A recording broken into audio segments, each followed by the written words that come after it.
Ngayon naman po ay kikilalanin natin ang training team sa likod ng group of karate athletes na nanalo sa iba't ibang international competition. Kabilang na ang Brunei Open International Karate Tournament. Wow! At kasama po natin this morning sina Sensei Pastor Eric Adefuin, PKL Chairman. Kasama rin natin Sensei Engineer Escel Aquino, PKL VP Administrator. Si Sensei Hazel Ann Borja, PKL Secretary General. And Sensei Roy Vincent Vergara, PKL Coach ng PKLL Tigre, Pilipinas. Good morning, po and welcome sa Rise and Shine Pilipinas. Good morning. Ito, binabalita ko lang noong mga nakaraang buwan Ngayon, kasama na natin sila ngayon. Tapapanalo lamang po ng team na inyong tinututukan sa international competition.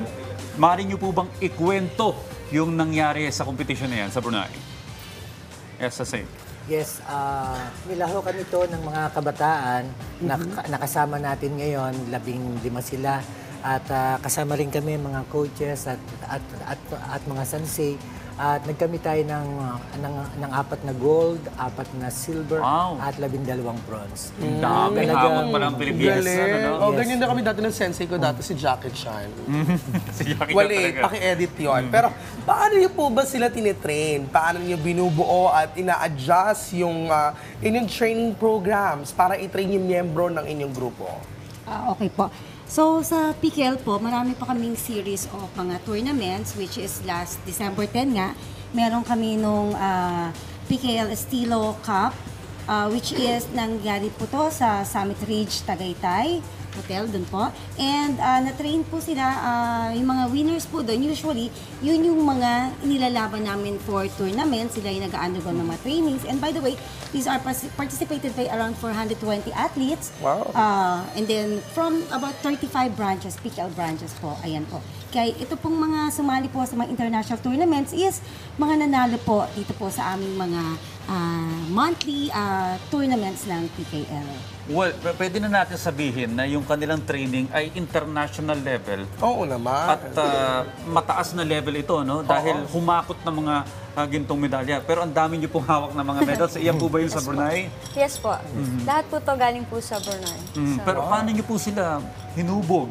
Kasi napakahirap ng training yun. Lalo na galing lang po tayo sa mga lockdown, sa pandemic. Yes. So paano po yung training? Yung training po namin, continuous po talaga. Mula nung pandemic, di kami natigil po talaga. And then pag naman po sa dojo, we have, sila po elite training. So pag sinabi pong elite training, talagang nag-gym, we-work hard para po manalo po. Sa mental status naman ng mga bata, in conditioning them, how do you manage it? Ine-encourage po namin talaga sila na magpatuloy. And pag karatista man po talaga, talagang desidido po talaga manalo. Okay. We want to also see yung base doon sa inyong mga naging training programs, yung naging outcome naman ito. So, baka pwedeng pakita natin yung demo ng ating mga kasama ngayon na magkakarate. Ito naman next po.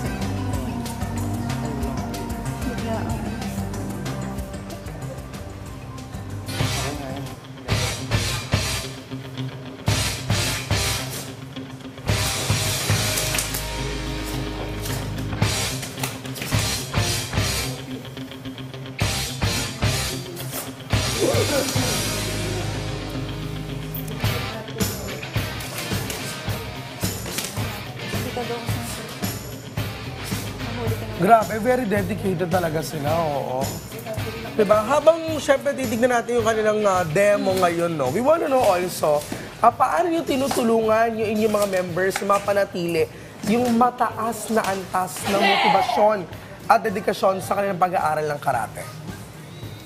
Tungkol po dyan, syempre po, lagi po namin silang ini-encourage na, halimbawa po sa mga laro, mga ganito, binibigyan po namin sila ng tips kung paano po kami din nag-start, kung paano namin nakuha yung ganitong achievement.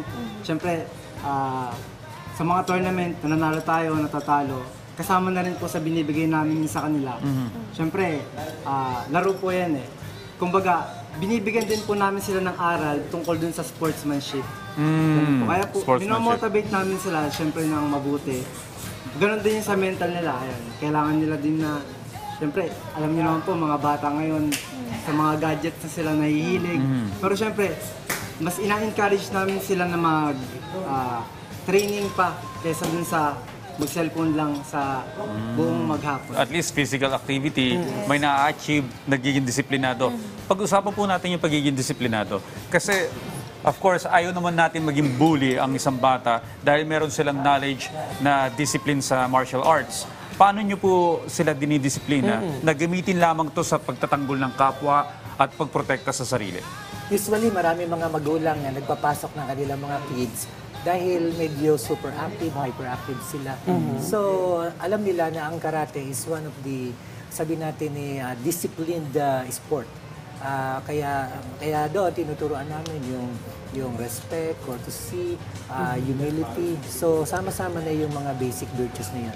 Actually, ang competition is only a glimpse of what karate is. Ang napakalaga nito talaga is development of character. Ayun. Yung values sa pwede Yes. makuha while doing this. Pero siguro, panghuli na lamang, any tips sa mga gusto rin na maging karate athletes at paano nila sisimula ng kanilang career dito? Tsaka ano po ba, pricey po ba yung pag-enroll sa ganyan? Kasi iniisip ng iba, lalo na kami nung 90s, gusto rin namin mag-enroll sa ganyan. Iniisip namin baka mga may kaya lang ang pwedeng Oo, kaya naglaro na ako ng Barbie. Sa kalsada na lang ako naglaro. Kaya, So, ayan po, sa mga parents po, wag po kayo matatakot na i-enroll ang mga anak niyo po sa karate do. Although medyo may konting financial aspect na i-consider, pero yung output naman niya is yung development, mental, physical, emotional development sa bata is hindi matutumbasan ng pera po yan. And number one na ina-emphasize po namin dyan is, of course, priority po, of course, ang study. Kung meron pong mga tournaments, study first, gawin lahat ng mga projects, and then after that would be the training. And then, in-invite po din namin ang marami for the March Isaki Cup, which is it's an international tournament. Ang ating pong Soke Kenyo Mabuni ay pupunta po dito. Siya po ang grandson ng ating founder ng Shitoryu. Ayan. In preparation po siya for the 2024 Asia Pacific Shitoryu Karate Do Federation, which will be held in Singapore. Yan po. Ayan. Your social media accounts po? Okay, you can visit us at www.pklkaratedo.com. Pati rin po sa Philippine Karate Do FB page, Philippine Karate Do League, PKL Inc. and sa Shitokoy Karate Do Pilipinas po. And YouTube channel, PKL PH TV po. sana sa mga susunod na mga competition pa, international, mas marami pang hakutin ng mga ginto. Sir, gusto Medalya. namin pasalamatan ang aming LGU, si Mayor Dennis Haing for supporting us. And of course, sa aming mga sports director, committee po ng Kabuye. Maraming salamat po. Kila Sir Del Rosario at Francis Ignacio. Okay, Salamat again. po. Alright, congratulations po sa inyong achievements and maraming salamat po muli sa pakipagkwentuhan sa amin this morning. Ingat po kayo and thank you so much. Congrats! More medals to come and awards to come. Thank you Ayan. very much po, Isaac.